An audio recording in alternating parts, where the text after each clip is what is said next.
Your other main practice exercise is going to be heeling. And so our heeling is going to be really important because it's what we're going to ask her to do anytime we see a distraction. And when we want her really walking nicely on the leash or off leash, we need a good heel. And so we can practice this out inside, but mainly your practice is going to be outside. I would make a point to have two or three, or one or two 10, 15-minute sessions of specifically working on heel. So you can go in your front yard, in your backyard. You don't necessarily have to go on a whole long walk when you do this, but this is what you'll be doing every time you walk her as well. So you'll practice this on your specific walks that you go on with her, as well as little sessions throughout the day when you have time to work on really going over heel with her. And so again, same with our recalls, we want to be able to reward her. So I've got treats on me, we can have toys. What's different is I'm also going to have the leash on her to start with this. And so I want her understanding what she should do when she feels pressure on the leash, when she feels some kind of tension on the leash. I want her to follow that. And so when we practice heel, we can really specifically work on having her follow that leash pressure. Now, when I ask her to heel, what I'm specifically looking for is I want her shoulders, her ears, about even with my leg when I'm walking. So she shouldn't be all the way out in front of me. She shouldn't be lagging behind. I want her next to me, aware of where I'm at. So I'm going to ask her heel, and we can start moving. Good girl. And then when I turn, she should turn, nope, and follow with me. Mia, heel. Good girl. Heel. Heel. Good. Same as with our recall. While she's currently heeling and I want her to continue heeling, I'll use good and I'll bring a treat to her to reward her. Good. And good does not mean she's done. It just means she's getting a treat for doing what she's currently doing. She should continue doing that after she gets her treat. So heel. We start heeling again. I want her to still walk with me. Good.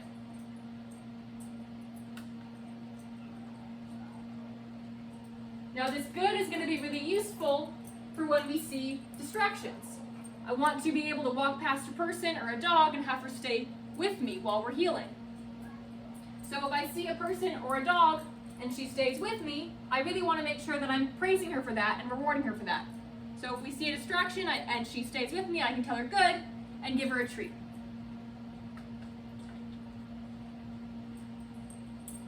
Heel. Same as with recalls. When I stop, it's nice for her to sit or lay down at my side. Good. Again, same with any other command. I need to make sure that I release her from it when I don't need her to be heeling with me anymore. I don't want to leave it up to her to decide when she's done with heeling. I need to let her know when she starts and when she's done. So if I want her to go potty, or there's something that she can go sniff or say hi to, or I'm just done having her heel, I need to let her know that she's finished. Now, same as with our recalls, we can release her with yes, which means she can come get a treat from us and she's done. Or I can release her with another word that means she's done, but it's pretty boring, there's no treat for her, she can just do what she wants. And so that word's gonna be a heel. Good girl. Break. And break just means she's free to do what she wants. I don't care if she sniffs, or she says hi to somebody, or she just wanders off on her own, or she stays with me, but she doesn't have to heel anymore. I'm not gonna enforce a heel.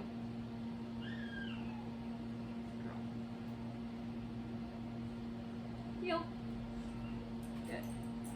Now when you practice this, we can practice her responding to the leash by having the leash a little bit tighter and turning with the leash, holding pressure on her neck. Good.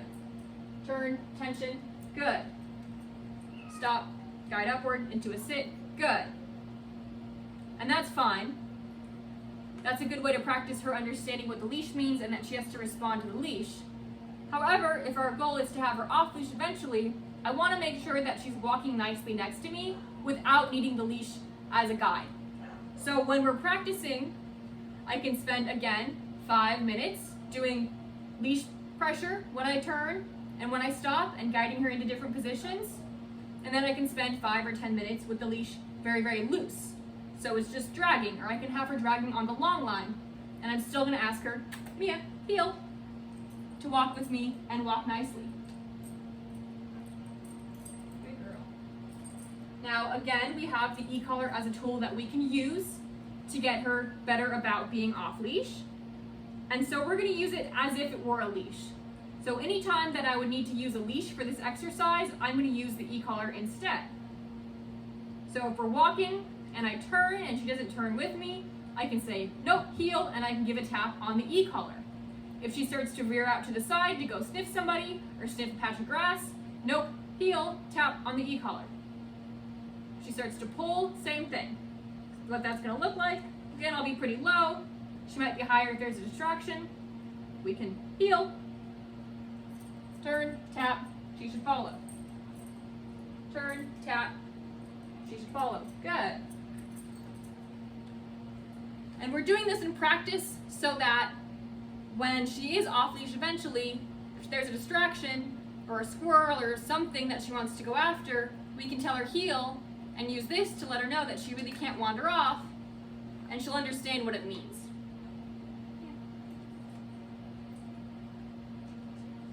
Good. The other thing that I want you practicing when you do this exercise is her response to her name.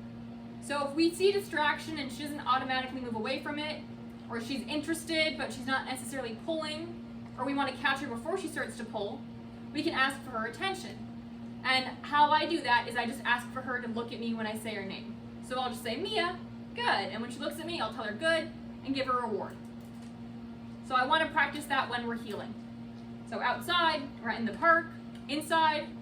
It's a little bit easier to practice this outside because you have more space. Heel. So all that's going to look like, heel, Mia, good. So I'll say her name, she looks at me, I'm going to reward.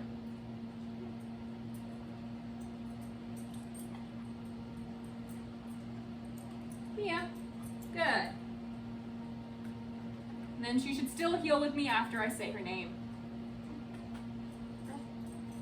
But I don't need her staring at me the whole time we're walking, so it's good to have a cue that means look at me, specifically. Come on. Come on. Yeah, good. I'll use that whenever there's a distraction. Sometimes it helps if you use the e-collar first, if she starts to get excited, and then she'll settle, and then you can get her attention a little bit easier.